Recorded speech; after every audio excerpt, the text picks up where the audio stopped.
Hello everyone, a very pleasant day to you. Here are the top stories this hour. Opposition kicks as National Assembly moves to shift 2027 election to 2026. Governor Siminalayi Fubara drops Danagugu inaugurates new SSG. On the foreign scene, uncertainty over Gaza next steps as Israeli families angry at wait or return of disease hostages. A very good day to you and welcome to First Next News Port Harcourt. I am Becky Osoro. Now the news in details. Opposition in the country is enraged over a fresh bid by the National Assembly to move the 2027 presidential and governorship elections to November 2026. Reports that the proposal is part of amendments to the 2022 Electoral Act, which seeks to move the elections forward by about 6 months to allow all pre- and post-election litigations to be concluded before the May 29, 2027 handover date. If the bid is successful, the presidential and humanitarian elections will be conducted in November 2026 rather than the traditional February or March dates. The proposal forms part of the draft amendments to the 2022 Electoral Act, which stipulates that elections of both offices must be held no later than 185 days before the expiration of the incumbent's tenure on May 29. Section 407 of the proposed amendment states that elections into the office of the President and Governor of a state shall be held not later than 185 days before the expiration of the term of the office of the last holder of the office. For legislative election, Section 4 of the 5 of the proposed amendment provides that elections into the state houses of assembly and National Assembly shall be held not later than 185 days before the date on which each of the houses stands dissolved. At Monday's joint public hearing, the House Committee on Electoral Matters, chaired by Adebayo Balogun, argued that moving the polls to November 2026 would help ensure that all manner of election litigations are dispensed weeks before the swearing in of winners. Balogun stated that the goal was to create sufficient time for the resolution of election petitions, as the committee also proposed an amendment to reduce the 180-day tribunal judgment period to 90 days. Reacting to the development, the People's Democratic Party (PDP) Deputy National Youth Leader Timothy Osadolo accused the National Assembly of trying to buy more time for Tinubu. Similarly, the National Publicity Secretary of the new Nigerian People Party (NNPP), Ladipo Johnson, warned that bringing the polls forward could put the opposition at a disadvantage. But the national coordinator of the obedience movement worldwide, Yunusa Tanko, called for broader consultations, warning lawmakers against acting in self-interest.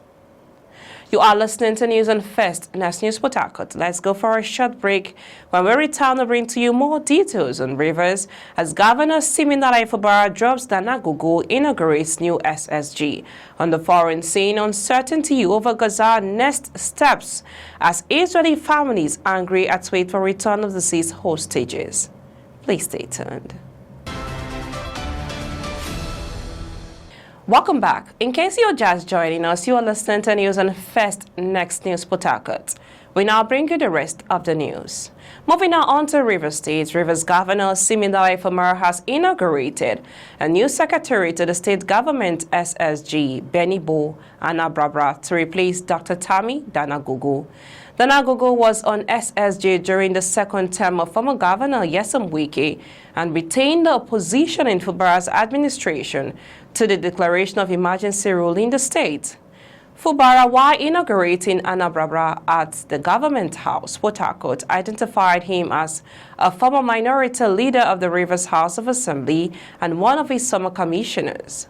While congratulating the new SSG, Fubara described his position as a rare privilege, advising him to guard his office with honor, discharge your duties with respect, and protect the interests of Rivers people so that when you are leaving the office, it will be with honor. You only leave with honor when you discharge your duties responsibly.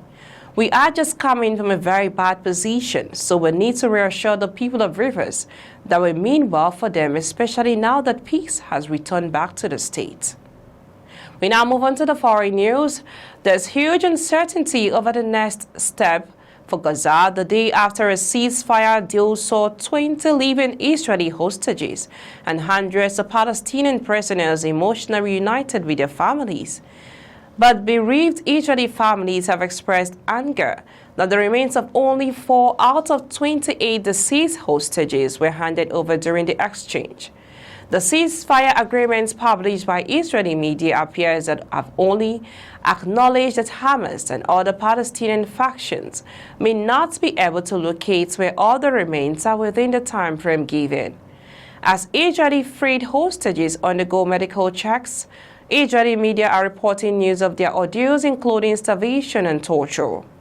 In Gaza, many of the hundreds of Palestinians released after being held without charge by Israel during the war have been alleging torture and mistreatment, some expecting to be reunited with their families find they have been killed. Donald Trump hailed a tremendous day for the Middle East as he and regional leaders signed a document to cement his Gaza ceasefire deal.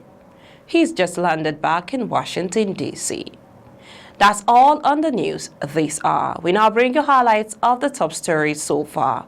We brought to you that the opposition kicks as National Assembly moves to shift 2027 elections to 2026. And we brought to you from Rivers State that Governor Siminalayi Fubara drops Danagogo inaugurates new SSG. On the foreign scene, uncertainty over Gaza next steps as Israeli families angry at wait for return of disease hostages.